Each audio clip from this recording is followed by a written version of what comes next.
The first hint of trouble wasn't a shout, but a silence. A sudden, unnatural cessation of the low, rhythmic hum of quiet conversation, the occasional soft laugh that had been the backdrop to Mark Dawson's afternoon. He's Special Agent in Charge Michael Donovan of the FBI, currently inhabiting the meticulously crafted persona of an unassuming freelance journalist, felt it in his gut before he processed it with his ears. A prickle of unease, a shift in the atmosphere. He was seated on a park bench in the aggressively manicured grounds of Evergreen Hills, a sprawling, undeniably affluent HOA community. Ostensibly, he was reviewing notes for a fluff piece on suburban microclimates, a cover story as bland as the beige paint mandated by the HOA.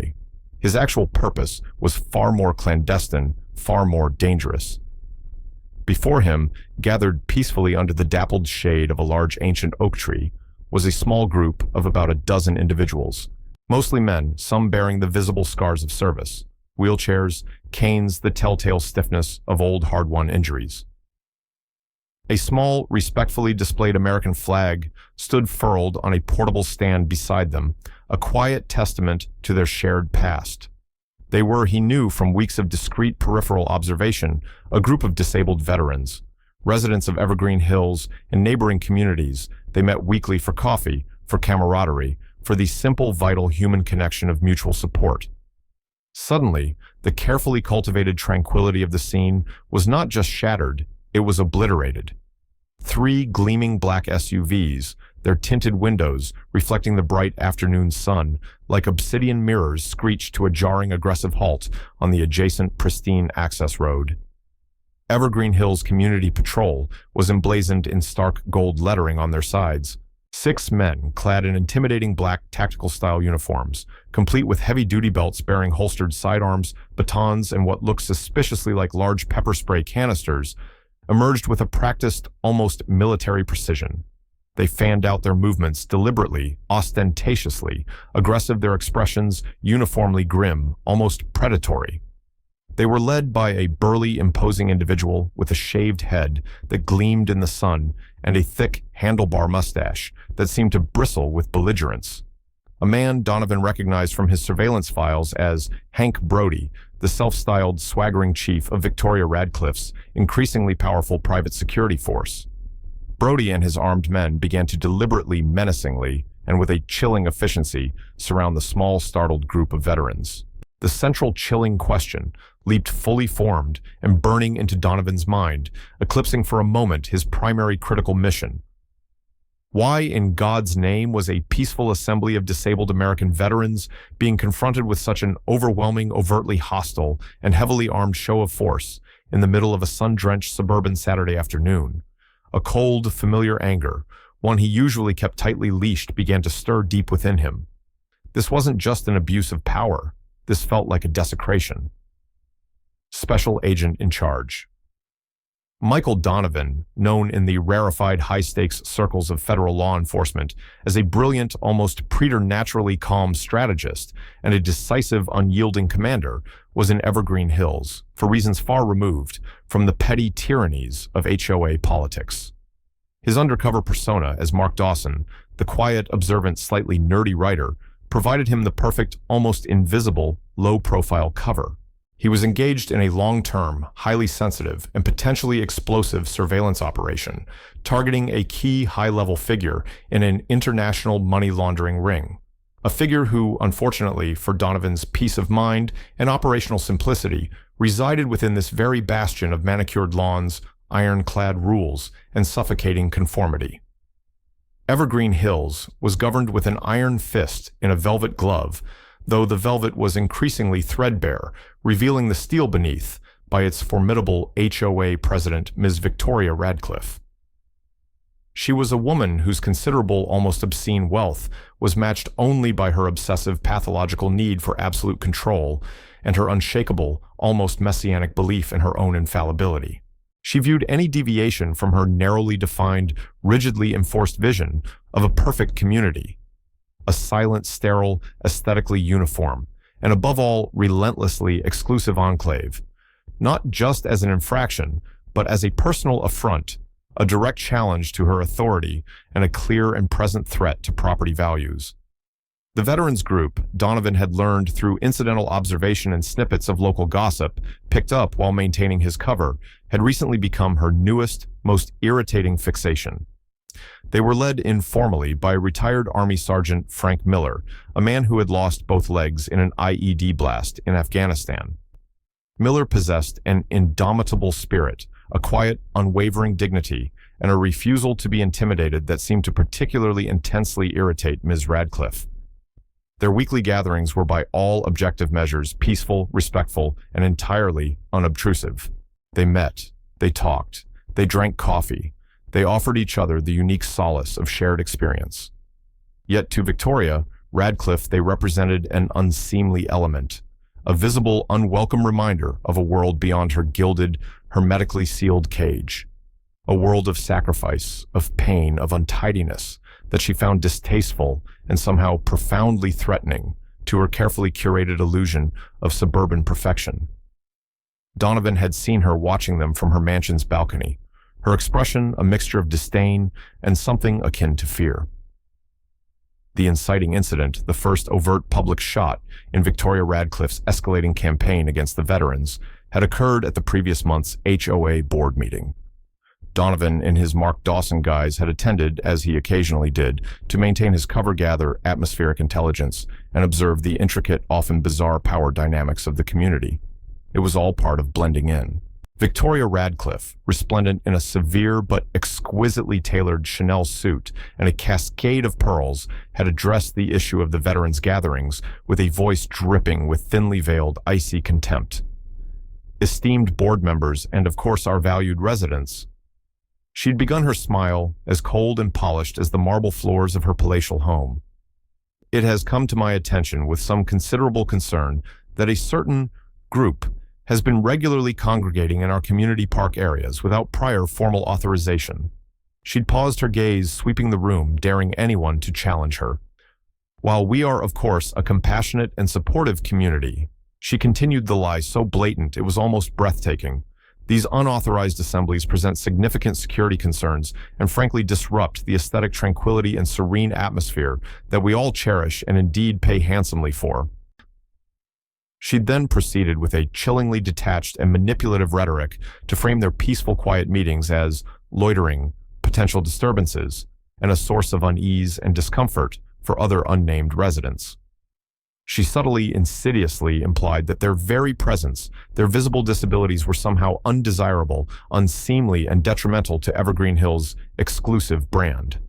She then declared with the imperious air of a monarch, issuing a decree that henceforth all gatherings of more than 5 individuals in any community common areas would require a formal written permit from the HOA board.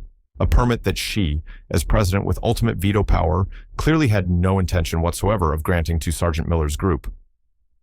And, she'd added, her voice hardening, our Evergreen Hills Community Patrol will be fully empowered and indeed instructed to ensure strict compliance with this new necessary regulation, for the safety and enjoyment of all authorized residents.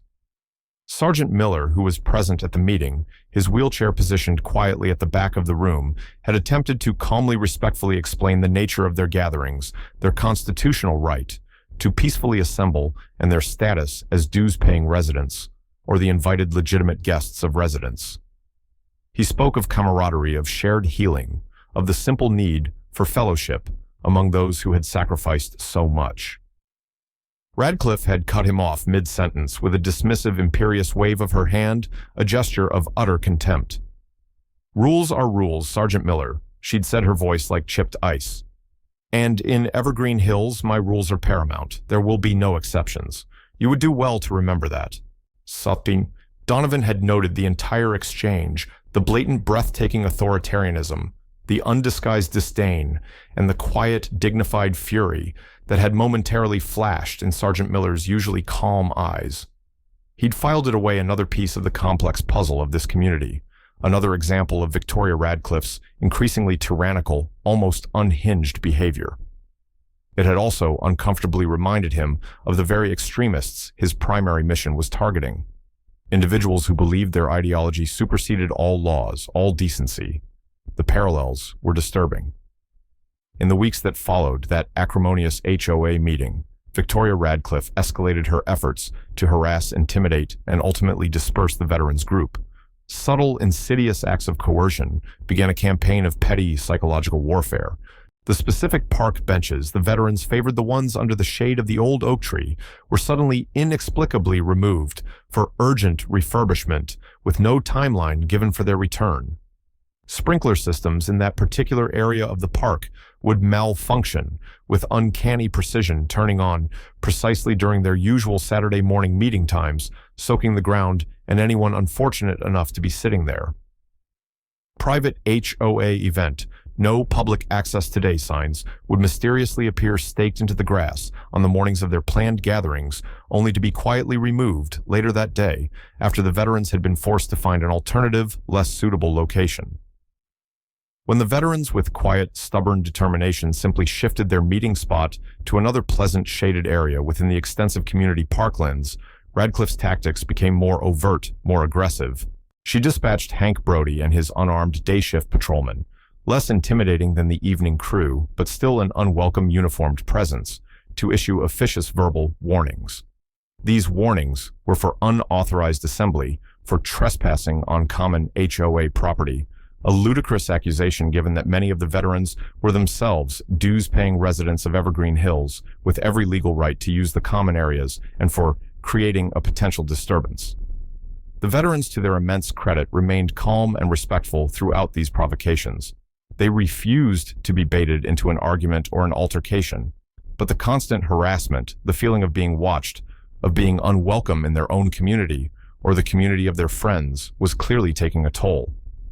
An atmosphere of tension, of weary frustration, and of unspoken anger began to pervade their gatherings. This was a deliberate, systematic campaign to deprive them of their rights, to make them feel ostracized, to bully them into abandoning their meetings, their fellowship, their small island of peace. Donovan had observed it all, his journalistic cover, allowing him a degree of proximity. Each incident fueled a slow burn of anger within him, an anger he had to meticulously suppress. His mission was paramount. He could not, must not intervene. Not yet. The situation reached a dangerous, volatile boiling point on this particular, sun-drenched, deceptively peaceful Saturday. The veterans had gathered for a small informal barbecue in the park, a quiet, dignified way to mark Armed Forces Day. They had a portable charcoal grill, a few coolers filled with sodas and burgers, and a half-dozen well-worn folding chairs. They were sharing stories, old jokes, easy laughter, and the quiet, profound camaraderie that only those who have served together, who have faced death and survived, can truly, deeply understand. The smell of grilling meat mingled with the scent of freshly cut grass. Victoria Radcliffe, however, apparently viewed this harmless, patriotic gathering as an act of open, intolerable defiance, a thumb in her eye. Having failed to deter them with petty harassment and veiled threats, she had evidently decided on a more direct, more forceful, and far more menacing approach. She had summoned Hank Brody, her loyal, thuggish enforcer, and as Donovan would later learn, instructed him to deploy his special response team, the more heavily armed, more overtly intimidating evening shift guards brought in specially for this daytime confrontation, to disperse this illegal, unauthorized gathering and restore order and tranquility to our community using whatever means necessary to achieve compliance. The phrase, whatever means necessary, hung heavy in the air, a clear, unambiguous green light for aggression. And so, Hank Brody and his 6 heavily armed men now stood a menacing black-clad cordon, effectively trapping the small group of disabled veterans under the oak tree. Brody, his thumbs hooked casually arrogantly into his tactical vest, his shaved head gleaming, swaggered towards Sergeant Frank Miller, who sat calmly, impassively in his wheelchair, his gaze steady, his hands resting quietly in his lap. "All right, folks, party's over," Brody announced, his voice a gravelly, authoritative bark, loud enough to carry across the park. "You've been warned repeatedly. This is an unauthorized assembly on private HOA property. You are creating a public nuisance and a significant security risk. I am officially ordering you to disperse immediately." Sergeant Miller looked up at the towering Brody, his expression unreadable, his voice when he spoke remarkably calm and even. Mr. Brody, as we've told your men before, we are residents of this community, or the invited guests of residents. We are peacefully assembled. We are breaking no laws, local, state, or federal. You, however, and your men are harassing us. Again. A few of the other veterans murmured their agreement. Damn right, Frank. They got no right. Harassing. Brody let out a short, harsh, barking laugh, a sound devoid of any genuine humor.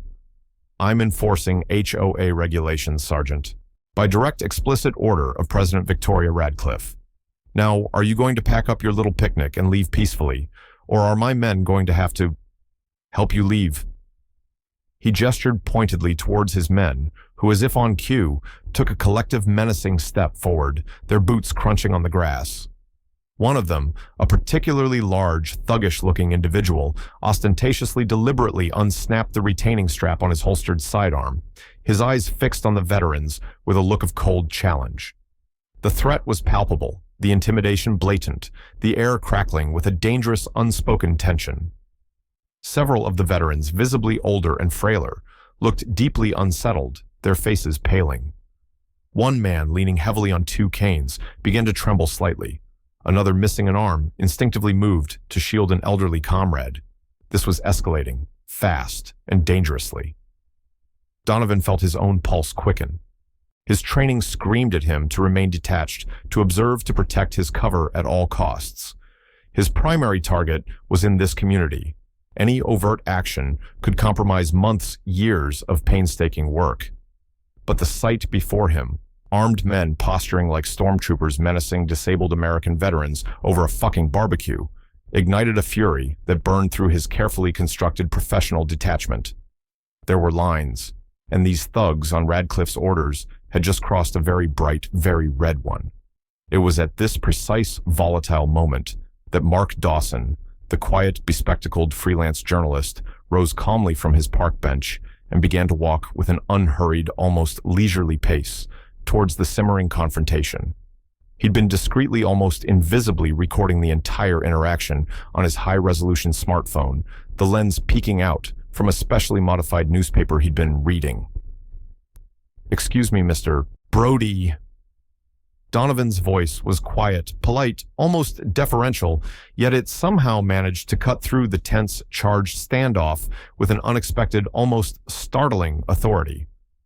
Brody, clearly irritated by the unwelcome interruption from this unknown civilian, whirled around his face, contorting in a scowl. "And who the hell are you?" he demanded, his voice laced with aggression. Some kind of bleeding heart liberal, some nosy reporter looking for trouble.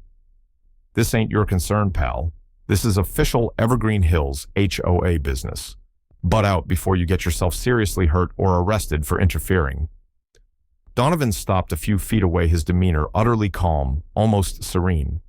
His eyes, however, held a glint of cold, hard steel that should have served as a dire warning to Hank Brody that he was treading on exceptionally dangerous, unfamiliar ground. "My name is Mark Dawson," he said, his voice still deceptively mild, almost academic, "and I believe these gentlemen, as citizens of the United States, have a constitutional right to peaceful assembly. Your actions, Mr. Brody, and those of your men, appear to constitute intimidation, harassment, and a clear, willful violation of their fundamental civil rights." Furthermore, Donovan continued, his gaze sweeping coolly over Brody's armed men. "Your men are all conspicuously armed with firearms. Are they all individually licensed and bonded as armed security personnel in this state? Are they operating under the specific legal authority that allows them to detain or forcibly remove citizens from what is for all intents and purposes a public access area within this community?" Brody's face, already ruddy, flushed an even uglier, darker shade of red. A vein throbbed visibly at his temple. "We're the damn Evergreen Hills Community Patrol," he roared, spittle flying from his lips. "We act under the direct authority of the HOA president, Ms. Victoria Radcliffe. We don't need your damn permission or anyone else's to maintain order and enforce the rules in our own damn community. She owns this place, and what she says goes." He took a belligerent, aggressive step towards Donovan, puffing out his chest, clearly intending to intimidate. "Now, I'm telling you for the last damn time, pencil neck, stay out of this, or you'll regret it." One of his men, emboldened by Brody's aggression, moved to flank Donovan, his hand resting menacingly on his holstered weapon. The veterans watched tense and silent, a mixture of fear and a dawning fragile hope in their eyes. Sergeant Miller caught Donovan's eye, a silent question in his gaze. Donovan didn't flinch. He didn't take a step back. Instead, he reached slowly, deliberately into the inside pocket of his light, unassuming linen jacket. Brody and his men tensed visibly, their hands instinctively, reflexively moving towards their own weapons. A collective, sharp intake of breath. Had they misjudged this quiet man? But Donovan wasn't reaching for a gun. He produced a small, black, well-worn leather bifold case. He flipped it open with a practiced, almost casual movement, revealing the gleaming, unmistakable gold shield and credentials of the Federal Bureau of Investigation. Actually, Mr. Brody. Donovan's voice had shed all pretense of mildness, of academic inquiry. It was replaced by the unmistakable absolute ring of command, a voice that resonated with power and authority. You do need permission, and you most certainly need to understand and respect the law, which you are currently egregiously violating. He held the credentials steady for Brody to see clearly. I am Special Agent in Charge Michael Donovan, Federal Bureau of Investigation. He stated, his voice now like ice, each word precise, carrying the full weight of the United States government. You and your men, Mr. Brody, are currently engaged in a conspiracy to deprive these United States veterans of their federally protected civil rights under color of authority, a serious federal offense. Ms. Victoria Radcliffe, by ordering this illegal action, is a principal in that conspiracy. You are all, as of this moment, in very serious federal trouble. The effect of Donovan's words and the sight of that gleaming gold shield was instantaneous, profound, and almost comically dramatic. Hank Brody froze mid-swagger, his aggressive posture collapsing as if his strings had been cut. His jaw dropped, his eyes bulged, staring at the FBI credentials as if they were a cobra poised to strike. The color drained from his face, leaving it a pasty, sickly gray. His men, who seconds before had been posturing with arrogant, aggressive confidence, suddenly looked deeply uncertain, their bravado evaporating like mist in the harsh glare of the sun. Some of them exchanged panicked, wide-eyed glances. One or two unconsciously took a step back. The man who had unsnapped his holster quickly surreptitiously snapped it shut again. From across the park near the opulent community clubhouse, where she had been observing her orders being carried out with smug satisfaction through a pair of expensive German binoculars, Victoria Radcliffe, who had witnessed Donovan's calm intervention and then the shocking reveal of his credentials, let out a small, strangled gasp.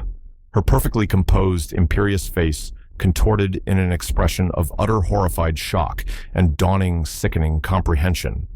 The quiet writer, the insignificant Mark Dawson, who had recently moved into her meticulously controlled domain, the man she had dismissed as a harmless, uninteresting nobody, was the special agent in charge of the entire regional FBI office.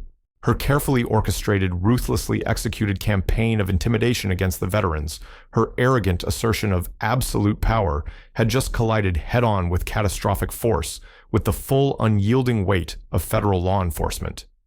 The midpoint twist had not just changed the game, it had utterly, spectacularly, and decisively ended it. Sergeant Miller let out a breath he hadn't realized he'd been holding. A slow, weary smile touched his lips.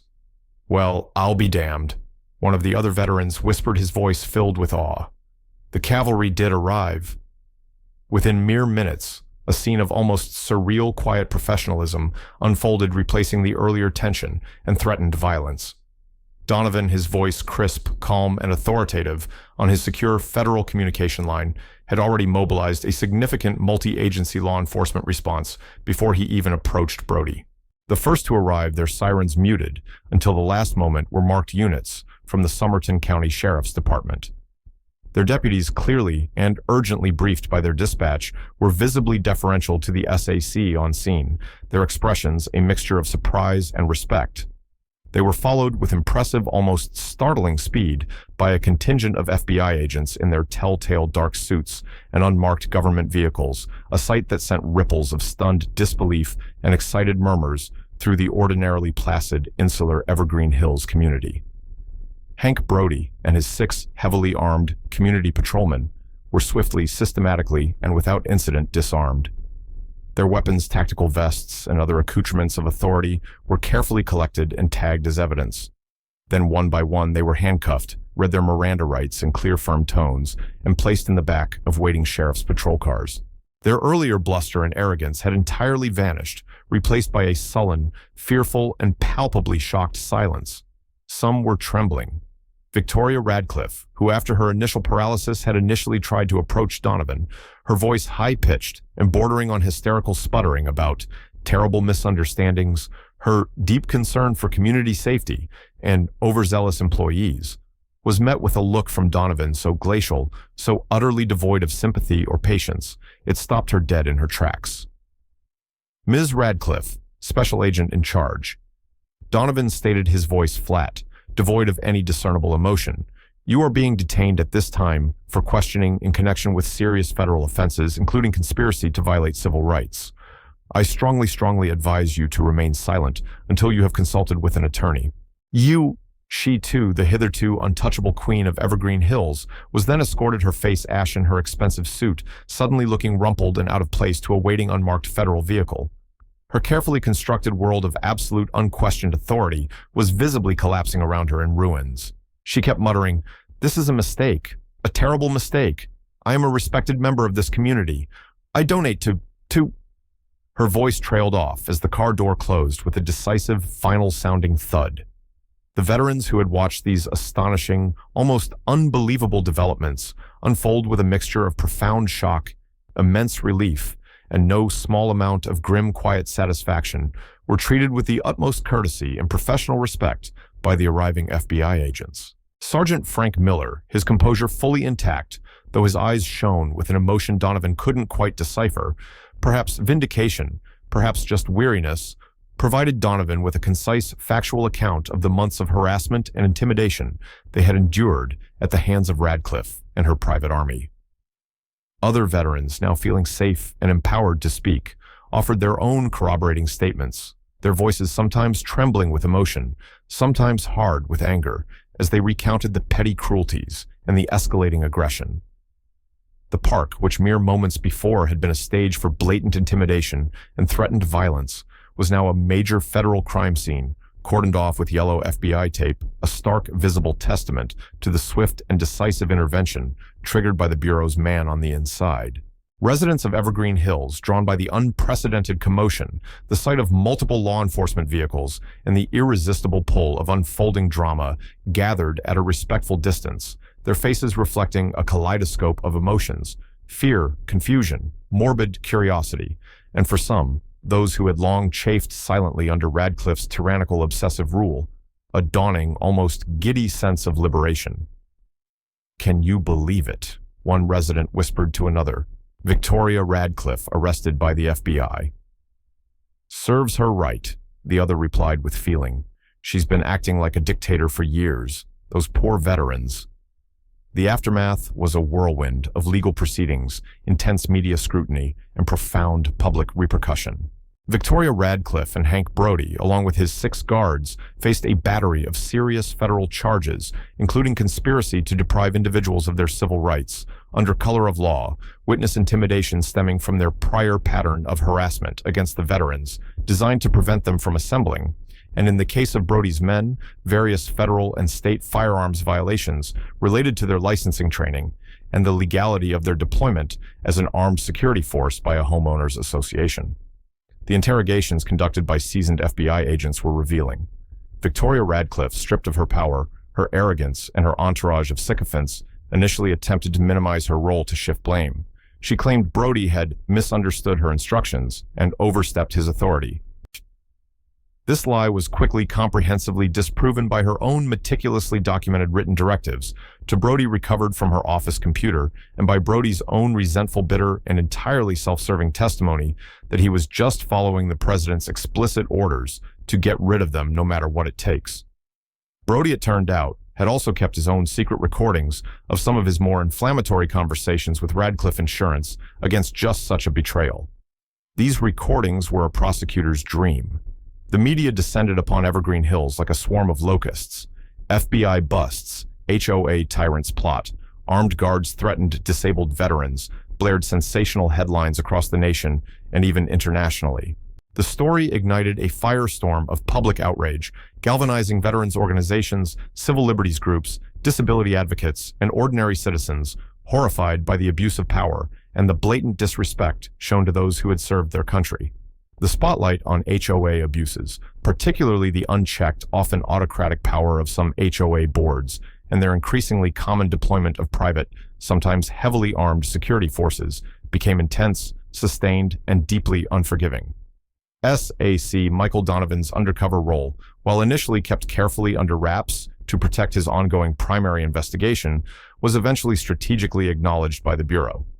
The official narrative framed him as a dedicated agent who, while deeply engaged in a separate, highly sensitive national security investigation, took decisive, courageous action when confronted with an egregious, undeniable violation of fundamental civil rights.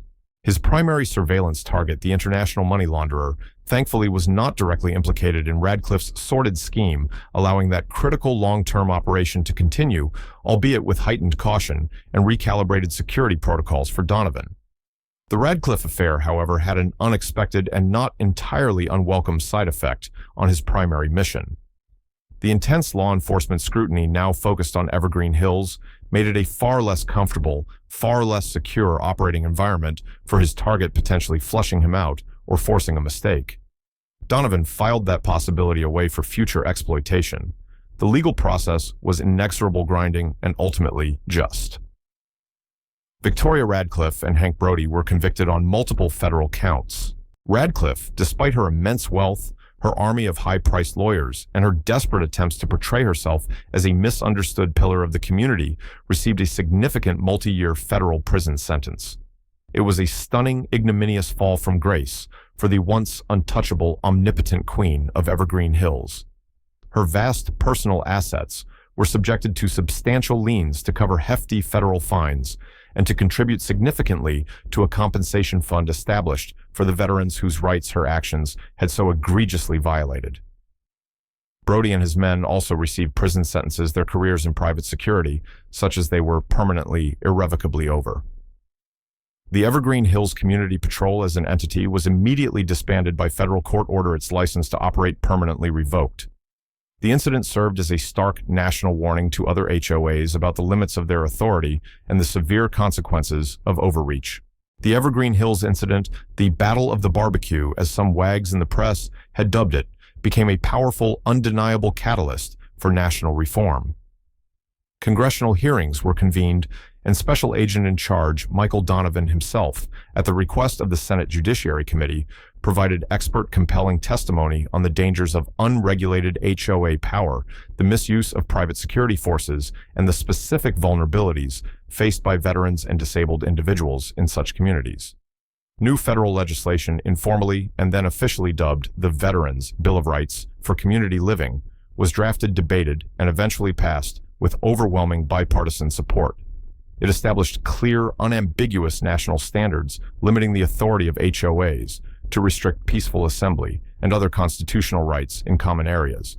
It strengthened protections against discrimination and harassment in planned communities based on veteran status, disability, race, and other protected categories. And crucially, it imposed stringent federal licensing, comprehensive training, and strict oversight requirements for any private security forces employed by HOAs, particularly those permitted to carry firearms or exercise any quasi-law enforcement authority. The small group of disabled veterans, led by the quiet, dignified Sergeant Frank Miller, became an unexpected, reluctant, but incredibly powerful national symbol of resilience, of courage in the face of intimidation and of the ongoing fight for justice and respect. They handled the intense, often intrusive media attention with remarkable dignity and grace, consistently using their newfound platform not for personal gain, but to advocate for the rights and welfare of all veterans, all disabled individuals, and all citizens facing injustice. The Evergreen Hills Homeowners Association, humbled, deeply embarrassed, and thoroughly chastened by the scandal, underwent a complete top-to-bottom overhaul. Its old board was dissolved in disgrace, its voluminous, often nonsensical bylaws completely rewritten to align with federal and state law and basic principles of fairness. A new leadership, comprised of residents committed to transparency, inclusivity, and genuine respect for the law and for their fellow community members, was elected. Special agent in charge, Michael Donovan, returned to the complex, often shadowy and always demanding world of his primary duties. The Evergreen Hills affair, a stark, if unexpected and unsought detour on his operational map. It served as a potent, visceral reminder that threats to freedom, to justice, to basic human decency could arise not just from sophisticated organized crime syndicates or foreign adversaries, but also from the insidious, corrosive creep of unchecked power and ingrained prejudice in the most seemingly benign, most ordinary of settings. The quiet suburban park, once a scene of threatened violence and arrogant intimidation, became in time a symbol of a community's painful awakening, a place where the quiet courage of a few good men and the decisive ethical action of one dedicated federal agent had not only averted an immediate crisis, but had paved the way for lasting positive and far-reaching change across the entire nation. The echoes of that ugly confrontation, the swagger of Brody, the shrill entitlement of Radcliffe eventually faded. They were replaced by the stronger, more resonant, and infinitely more welcome sounds of justice served, of rights reaffirmed, and of a community and a country perhaps a little wiser, a little more vigilant, and a little more committed to ensuring that such abuses would never happen again. Donovan, sitting alone in his new, even more anonymous surveillance post weeks later, allowed himself a small, grim smile. Sometimes, even when you weren't looking for it, you got to do some unambiguous good, and that in his line of work was a rare and precious thing.